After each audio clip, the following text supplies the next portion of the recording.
Today, we'll dive a little bit more into what does the process look like for someone who's going to sell a business. So it surprises me when people will say things like, this person is basically going to gamble their entire financial future on the business that you're selling them.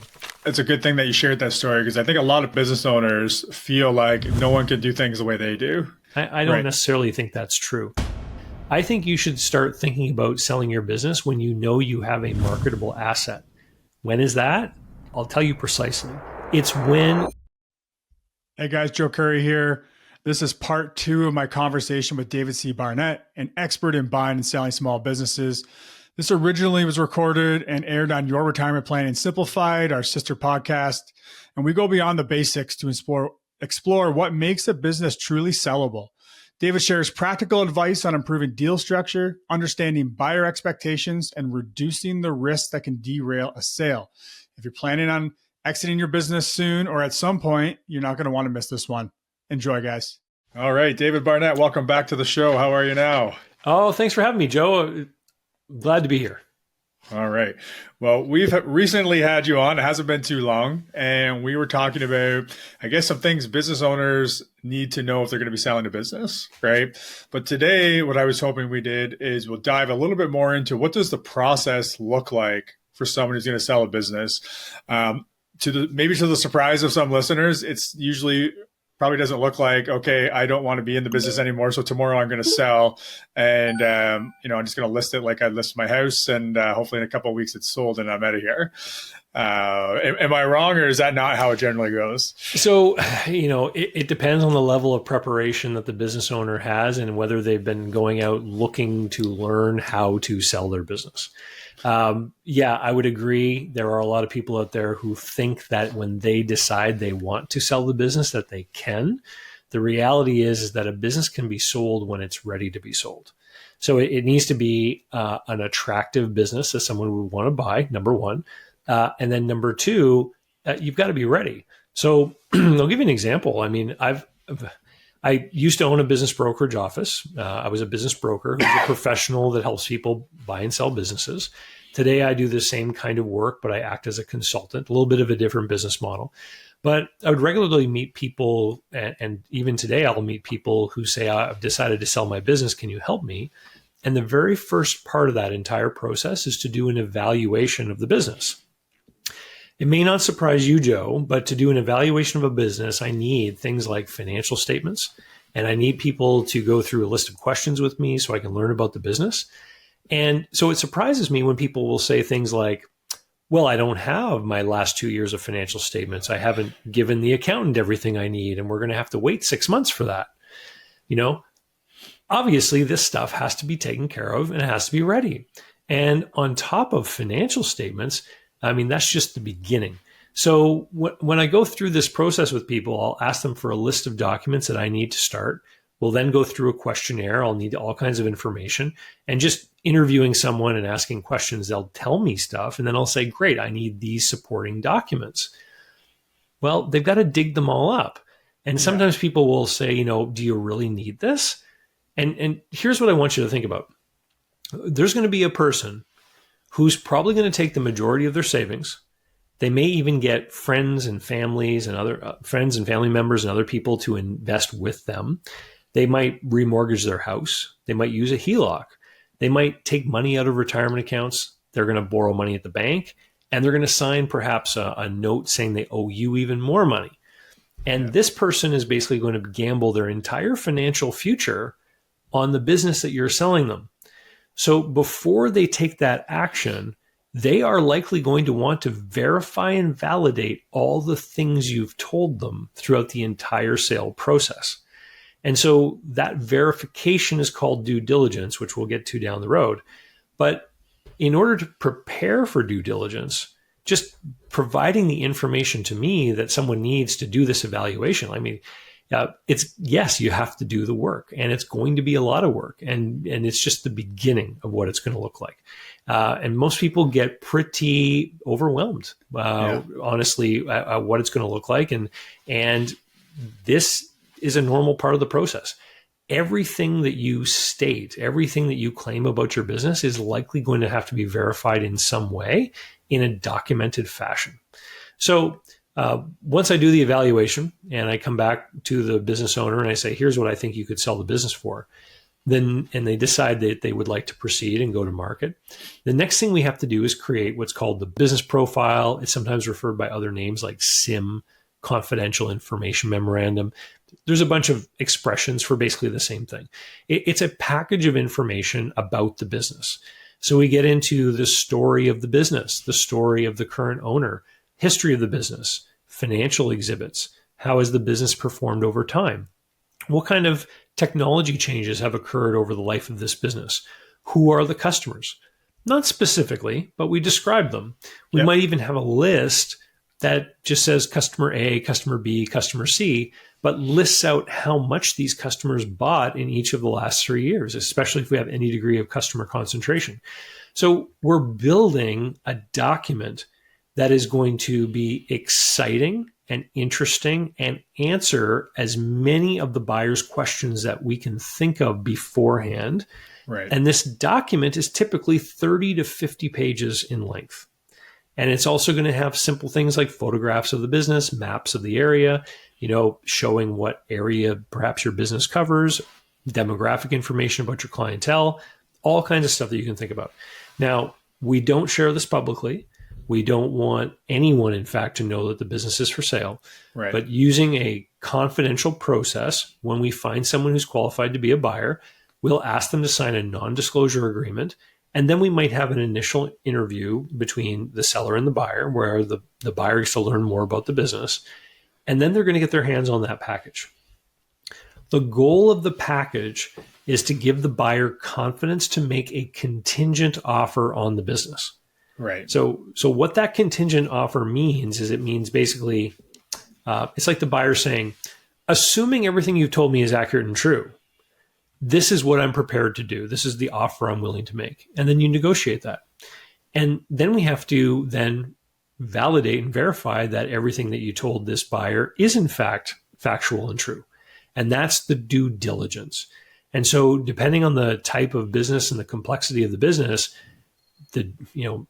as far as timelines go, evaluations can be a few weeks if you have everything together.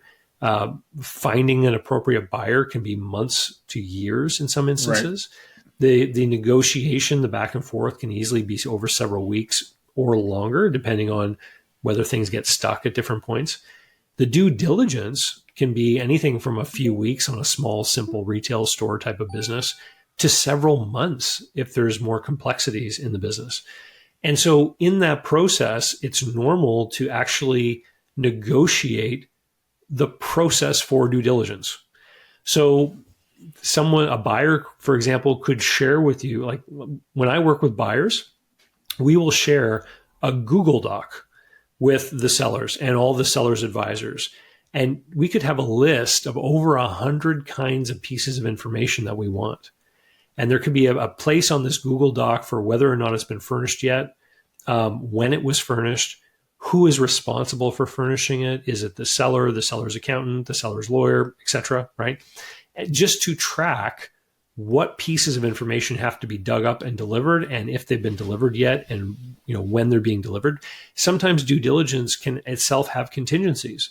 The due diligence could say that the buyer has 6 weeks to complete due diligence once all the documents asked for have been delivered. So if you take 2 months to gather them and deliver them, then the due diligence clock starts, right? Right. And so being prepared is important. During the due diligence phase, there's usually also the search for financing that's happening at the same time concurrently. The buyer's accountant is going to be working on some of the documentation that you furnish.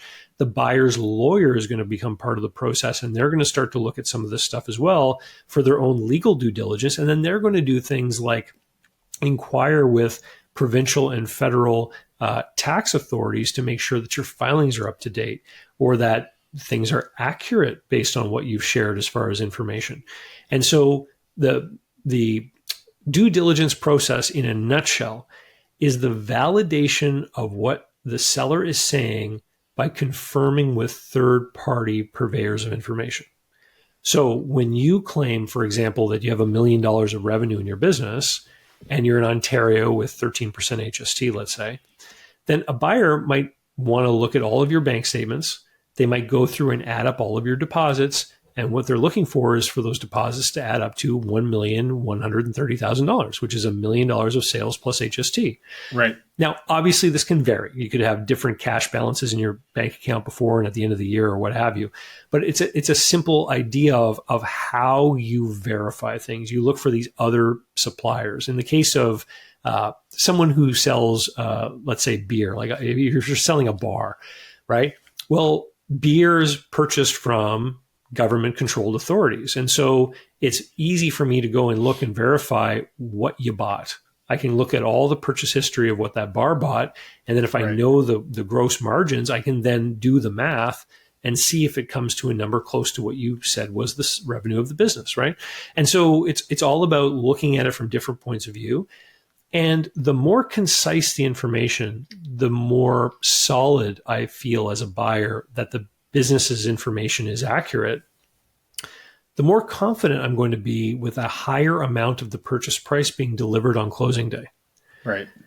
The less confident I am, the more I'm going to be relying upon what we call representations and warranties provided by the seller, which are, you can think of them as guarantees about the business. So if a seller says, this is what happened in the business, and they can't really document or demonstrate it, I might say, well, I want the seller note to be more, and we're going to make it subject to offset in the case of a material misrepresentation or undeclared or undisclosed liability or lien that affects me. And so what this means is that when the buyer gets control of the business, if it then turns out that some of the information provided was inaccurate or was materially incorrect, and the business isn't as good as you led me to believe, then I can seek damages by offsetting against the money I owe you. And so this is where having great records, being transparent in your, the way that you handle sales, handle money, that your expenses are all legitimate business expenses and are well documented, et cetera. This is where having a tightly run business ship is going to pay off for you. It means that the buyer is going to, require less of these, offset opportunities, and you're going to get more money on closing day. If you're running a loosey-goosey operation with little documentation and a lot of stuff open to, your word, expect to get less money on closing day and have far more conditions attached to those seller notes, because that's the only other way that the buyer can control their risk in the deal. Yeah. Would you say that it's typical in any way for a seller to just get a check for the value of the business and be able to walk away? Yeah. Well, so it depends if we're talking about really fantastic, well-run, profitable businesses that have something called Goodwill. Right. And all Goodwill is the difference between what someone's willing to pay for the business and the value of the stuff in the business. Right. So if you have an example I like to use is a pizzeria, and you've got really great sales or really great cash flow, and someone's willing to pay you $250,000 for that pizzeria. But if you add up the furniture and equipment and inventory in the business, it only adds up to $100,000. Well, the gap, that extra $150,000, that represents the goodwill of all those people who are regular customers who come in on payday and pick up a pizza, right? And so a good profitable business with goodwill, in that instance, the buyer's challenge is going to be getting the money to pay you the full amount, because goodwill isn't collateral for anyone. And so in that instance, the seller is going to have to do some of the financing just because the buyer can't get the money. If the business is far more poorly run, let's say it makes less than half as much money, and really the value of the cash flow is $100,000, and look, we actually have $100,000 worth of stuff in the business. Mm-hmm. This is a greater opportunity for a seller to actually be paid on closing the full amount of money, because there's no risk in the transaction now for the buyer. They're paying you $100,000. They're getting $100,000 worth of stuff. This is obviously not the ideal outcome for a business owner. And this is why it makes so much sense to work on the business to make sure that the earnings are there to actually justify a higher price. Right. Yeah, no, that makes perfect sense. So you talked a little bit about timeline, but basically, if someone wants to sell their business and they know they're going to want to, they need to really start this process a couple of years out, because there's no guarantee it's going to happen in 6 months. You don't even know if you're going to have a buyer in 6 months to start this whole due diligence process, right? Yeah. Well, there's all kinds of quotes about intentions and plans, right? And so, when should you start this process? There are people out there who say you should start thinking about selling your business when you start it. I don't necessarily think that's true. I think you should start thinking about selling your business when you know you have a marketable asset. When is that? I'll tell you precisely. It's when your business is able to pay you a fair market wage for the work that you do as the owner operator every day. And then there's more. Right. That's the moment where all of a sudden somebody could look at your business and say, this is more than just buying a job. There's actually a rate of return on what's been invested in developing and creating this business beyond the value of the owner's time spent in the business. And so for some people, that could be in the first few years if they start something from scratch. If you buy a business and it's already successful, then hopefully it remains in that category as you move forward. But as soon as you cross that line, you should start thinking about it. And here's why. Top 5 reasons why people sell a small business. The first reason, I lump these together as sort of mental reasons, is burnout, boredom, and fatigue. Right. You get fed up with it. You're no longer interested. You become checked out mentally and you say, I don't want to do this anymore. And that's a great reason to sell a business. Then there's divorce, poor health, the need to relocate, and retirement. And the thing is, Joe, earlier we talked about your plan. Only one of those 5 things is planned for: retirement. Yeah. The other 4 things are things that happen in life because, and sometimes not even because of you, because of some other person in your life, right? Right. And so knowing that 80% of the reasons why small businesses go up for sale are out of the owner's control, this is why it makes sense to actually be prepared throughout the course of your ownership, once you cross that income line, that if something happens, you're ready to sell. And so this means always doing a good job with the bookkeeping, always trying to make sure that you're showing a healthy amount of profit, always, keeping great records and not commingling personal and business stuff together, et cetera, right? So that if one of those things happens to you, that you're going to be in a position to get this process started and not have to spend 6 or 8 months playing with paperwork before you can even get the ball rolling. Right. Yeah. Yeah, it makes perfect sense. And I think it's the Exit Planning Institute. They say, exit planning is just good business strategy, which is what you're talking about, right? Yeah. And it also goes back to what we talked about on our last episode, which is if you do all the things to get the business ready to sell, then you have a nice business. So whether you want to sell it or not, you're more profitable, things run smoother without you. So why not be thinking about making it a saleable asset anyway? Yeah. Awesome. All right. Any other thoughts, any final thoughts on what people need to think about as they're starting this process to go through selling their business? Yeah. The biggest issue that a buyer is going to have is identifying exactly, I use the term goodwill, the accounting term, but there's another way in which that word is used is where exactly does this positive feeling about the business reside? So in the case of the pizzeria that I mentioned earlier as an example, you could have thousands of customers and most of those people don't know the owner, right? They know the brand, they know the location, they may even know the phone number off by heart, right? So in that example, the goodwill of that business resides in the name of the business, the brand of the business. But in other businesses, like if you're a home builder or, any other kind of professional service business, the goodwill may not be in the brand.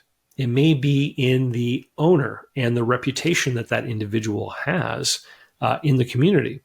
And so if you think that describes you as a business owner, you need to implement a plan to get the goodwill off of you and onto your business. And this can be a multi-year plan, but it generally looks like the same thing in most cases, which is figuring out a way for customers to be happy dealing with other people in your business.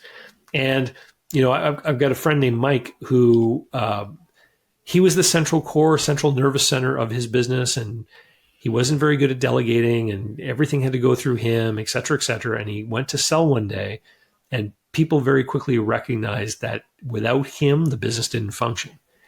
And he had to go through a process of systematizing his processes, delegating authority to other people, letting those people make mistakes, which can be difficult for an entrepreneur, having systems information so people would know they had made mistakes and that he would be able to see what was happening in the business without having his hands in every file. And the last stage of his implementation of this transformation was that instead of showing up for work at his company's office, he rented an office in a co-working space in a different building. And he started to go there every day for work instead of his office, because he knew that if he was around, he would always be tempted to get into the business. He would answer people's questions. If he was on location and customers knew, they would want to ask for him.